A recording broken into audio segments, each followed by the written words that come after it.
पर माँ, गरुड़ ने सच में कुछ नहीं किया, दोष हमारा है। हाँ माँ, हमने ही शनिदेव के बारे में दुर्वचन कहे थे। संभव है कि उसी कारण उन्हें क्रोध आया होगा और फिर उन्होंने हमें अपनी वक्र दृष्टि से देख लिया होगा। पर तुम्हें शनिदेव के पास लेकर कौन गया था? माँ, वो तो उल्का पिंडों की वर्षा के कारण हम अपने पद से भटक गए थे। कितने भोले हो तुम लोग। जब गरुड़ अपनी इच्छा से वैकुंठ गया था, उल्का पिंडों की वर्षा तो तब भी हुई होगी, तो फिर गरुड़ अपनी पद से क्यों नहीं भटका? तब तो वो किसी और ग्रह तक नहीं पहुंचा था, तो इसी बार क्यों? तो क्या गरुड़ जानबूझकर? और नहीं तो क्या। और अगर ये सत्य नहीं होता तो गरुड़ सूर्य लोक की विपरीत दिशा में उड़ता ही क्यों? पर यह षड्यंत्र नहीं हो सकता भैया। शनिदेव के क्रोध से तो गरुड़ भी भयभीत था। हाँ काले भैया, पर गरुड़ तो स्वयं भी शनि ग्रह पर फंस चुका था। फंसा होगा, किंतु निकल भी तो आया, वो भी वरदान पाकर।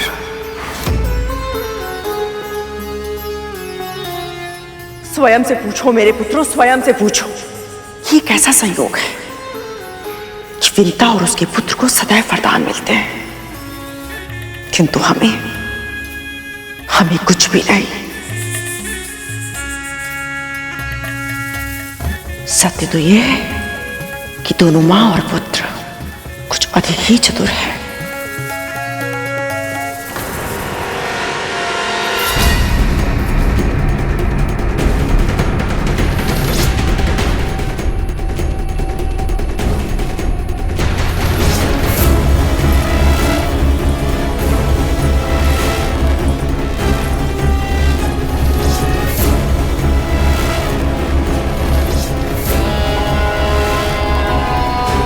महल के बाहर से ऐसी भीषण दुर्गंध कहां से आ रही है?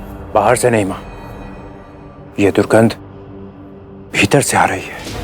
हाँ माँ, अवश्य इन दोनों ने कुछ अधिक खाना खा लिया है। दोनों के पेट खराब हो गए। नहीं, ये दुर्गंध धूमल से तो नहीं आ रही, और ना ही तख्तू से। हम तीनों से भी नहीं आ रही है। वही तो जानना है कि कहां से आ रही है ऐसी आसानी और भीषण दुर्गंध।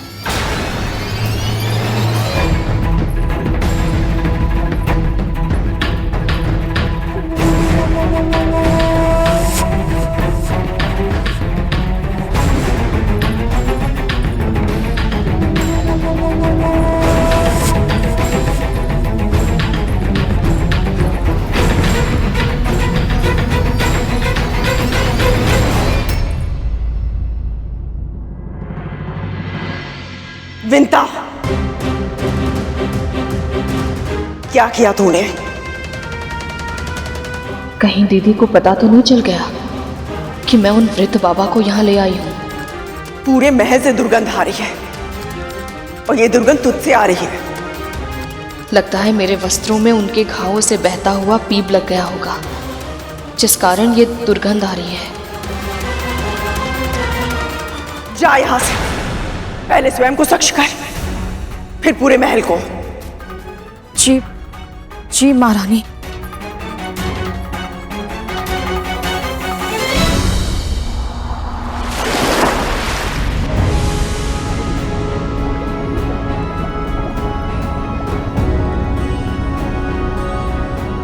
मैं यहाँ माता लक्ष्मी को ढूंढने तो आ गया हूं,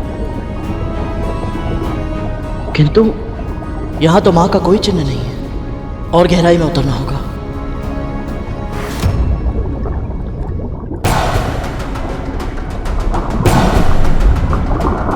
ये लताएं कैसी हैं? इतनी पुरानी और इतनी घनी।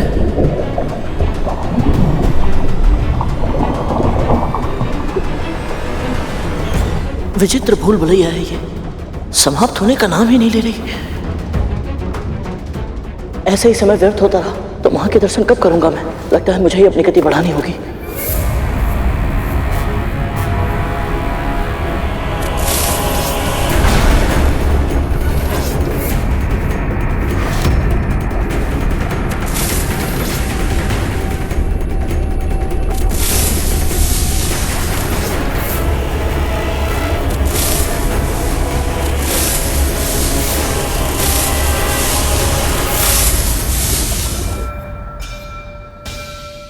बलि के सामने याचक बनकर जाएंगे तो हम पे असुर आक्रमण नहीं करेंगे और बलि को तुम्हारा प्रस्ताव भी सुनना पड़ेगा। आपका सुझाव उचित है गुरुदेव। आइए। ओम नमः शिवाय। ओम नमः शिवाय।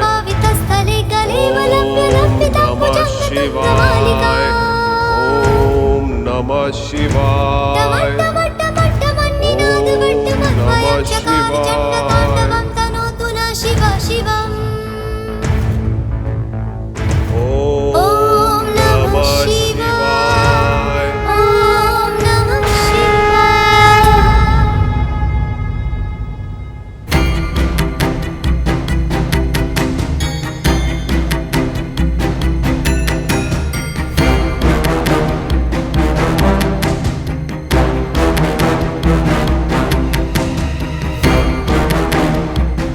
क्या हुआ पुत्र बलि?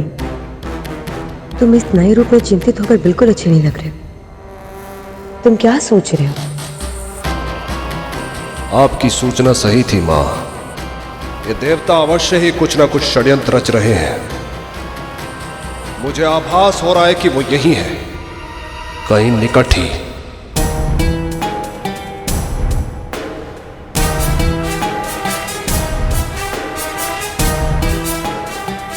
आप निश्चिंत रहे महाराज, मैं उन्हें ढूंढ लूंगा।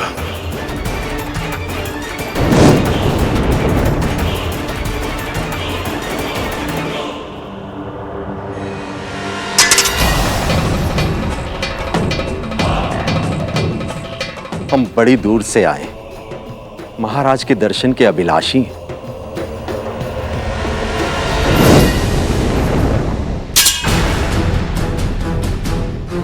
महाराज के दर्शनों के पहले मुझे आपके दर्शन करने हैं। वज्रांग, मेरी रक्षा और मेरी तपस्या की रक्षा इसी ने की है। अन्यथा वज्रांग की पूरी सेना ने तो कोशिश की थी मेरी तपस्या भंग करने की। मां ने गरुड़ की प्रशंसा इसलिए की थी क्योंकि उसने इस वज्रांग से उनकी तपस्या की रक्षा की थी। इस तुच्छ असुर का प्रणाम स्वीकार करें।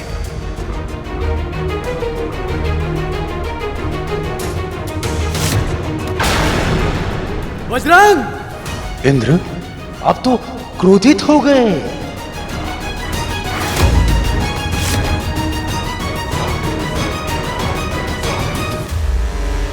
रुको बलि, वज्रांग संभाल लेगा। अपनी पहचान छुपाने का छल करके सामान्य अपराधियों जैसा व्यवहार किया इन्होंने। इन्हें दर्शन देना असुर सम्राट की गरिमा के विरुद्ध होगा।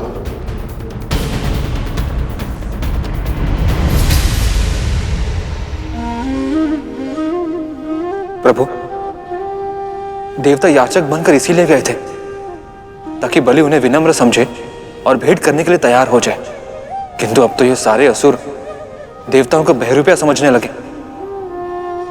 ऐसे भ्रम में समस्या सुलझने की जगह कई गुना अधिक उलझ जाएगी। हाँ शेष, अब स्थिति गंभीर हो गई, पर संधि के मार्ग में कठिनाइयां तो आनी ही थी। जैसे अग्नि को और अधिक अग्नि से बुझाया नहीं जा सकता, वैसे ही किसी और के क्रोध को स्वयं क्रोधित होकर शांत नहीं किया जा सकता।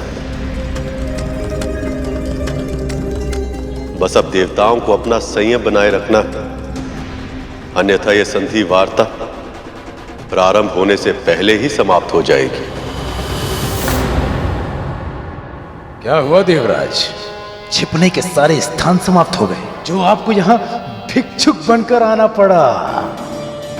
हम महाराज को बहुत ही महत्वपूर्ण संदेश देने के लिए आए थे।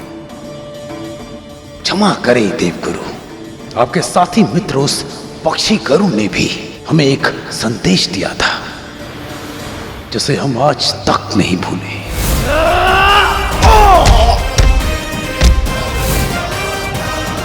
गरुड़ हमारा साथी नहीं है, उसने जो किया है उसके लिए कोई और नहीं, वो स्वयं उत्तरदायी है। समस्या ये है इंद्र कि हम मित्र नहीं हैं, और जो तुम हमें समझाने का प्रयास कर रहे हो उस पर ना तो मैं विश्वास करूंगा और ना ही महाराज बलि। तो तुम्हारे लिए उचित यही है कि तुम यहां से पुनः लौट जाओ। हम यहां से लौटने नहीं आए हैं वज्रांग, जो कहने आए हैं वो सुना के जाएंगे यहां से।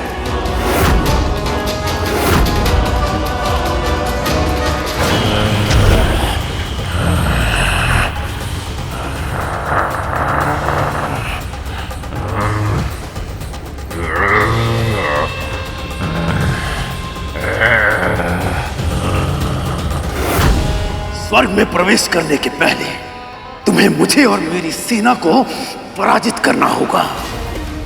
हम यहां केवल महाराज से भेंट करने आए हैं और उनके लिए एक प्रस्ताव लेकर आए हैं।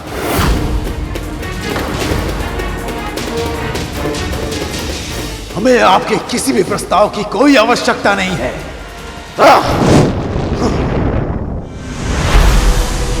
आज्ञा दीजिए गुरुदेव। देवराज, युद्ध की ललकार पर शांति की भिक्षा नहीं मांगी जा सकती गुरुदेव।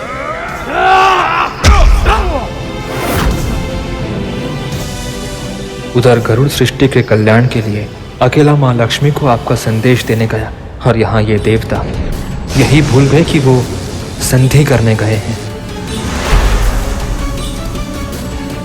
ओम श्री महालक्ष्मी नमः। ओम श्री महालक्ष्मी नमः। ओम श्री महालक्ष्मी नमः। ओम श्री महालक्ष्मी नमः। ओम श्री महालक्ष्मी नमः।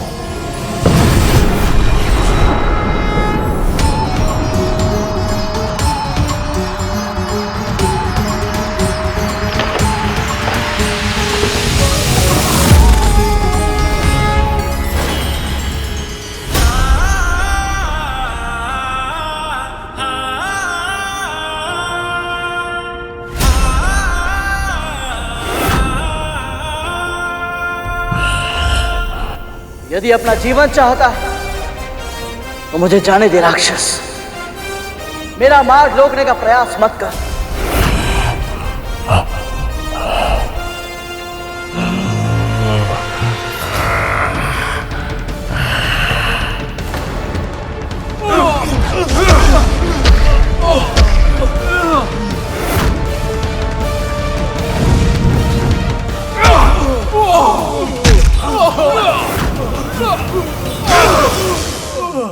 प्रभु, जिसका भय था वही हुआ। देवताओं ने संयम रखने के स्थान पर असुरों की चुनौती स्वीकार कर ली। अब तो संकट और भी अधिक बढ़ जाएगा।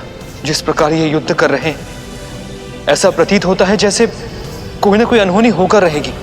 अनहोनी कभी नहीं होती शेष। जो भी होता है वह मेरी ही इच्छा से होता है। मैं ये युद्ध इसलिए होने दे रहा ताकि इससे दो लक्ष्य प्राप्त होंगे।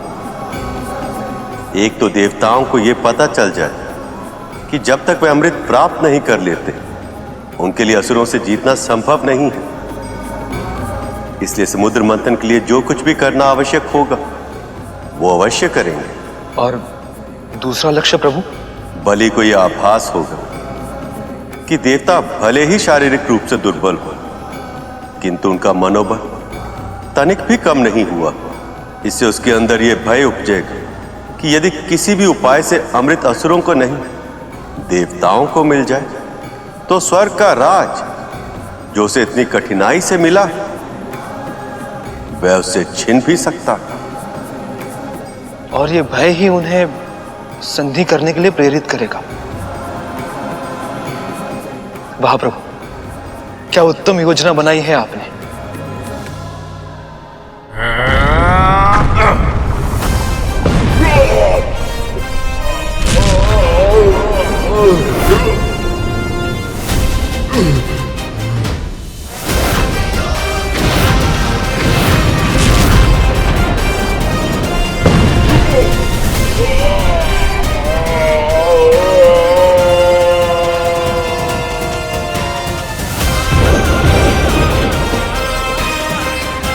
शक्ति बहुत थी तुझमें, परंतु तू एक भूल कर बैठा, तुझे नहीं करनी चाहिए थी।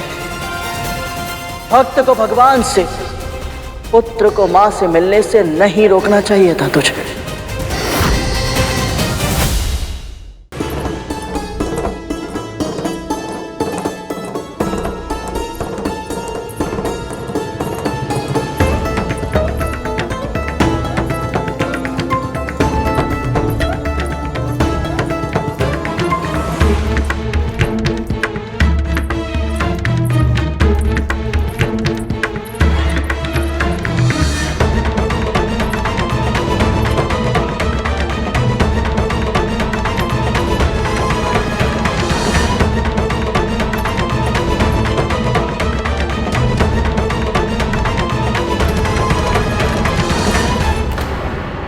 आज तो तेरा पुत्र घर पर नहीं है, तो फिर कार्य करने में इतनी शीघ्रता क्यों? तुझे कहीं जाना है क्या? नहीं नहीं तो महारानी, मैं भला कहाँ जाऊंगी? वो पहले इतनी देर हो गई थी और स्नान के कारण और अधिक विलंब हो गया। आप थक गई होंगी ना, इसलिए मुझे लगा कि मैं कार्य शीघ्र समाप्त कर दूं ताकि आप विश्राम कर पाएं। तो ऐसी बात है, ठीक है, तो फिर मेरे पांव दबा दे, तनिक थकान सी हो गई है।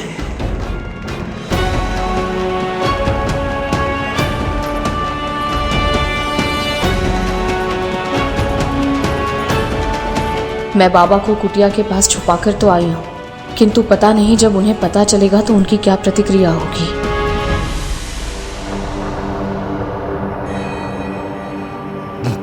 कैसी स्त्री है, मुझे यहाँ छोड़कर भूल गई। दुष्टा कहीं की, ऐसा तिरस्कार मेरा आज तक नहीं हुआ, किसी ने नहीं किया। यदि वो मेरे सामने आएगी तो ऐसा पाठ पढ़ाऊंगा कि उसे अपने पूर्वजों की स्मृति आ जाएगी। कैसे मुझे कूड़े की तरह यहाँ फेंक के चली गई। पाप लगेगा, बहुत बड़ा पाप लगेगा। यदि अधिक विलंब हो गया तो बाबा और चिड़चिड़े हो जाएंगे। कहीं ऐसा ना हो कि क्रोध में आकर वो मुझे कोई श्राप दे दें। प्रभु, ये कैसी विपदा आन पड़ी है विंता मां पर। न उदासता का कर्म त्याग सकती हैं, न मानवता का धर्म। अब क्या करेंगी विंता मां?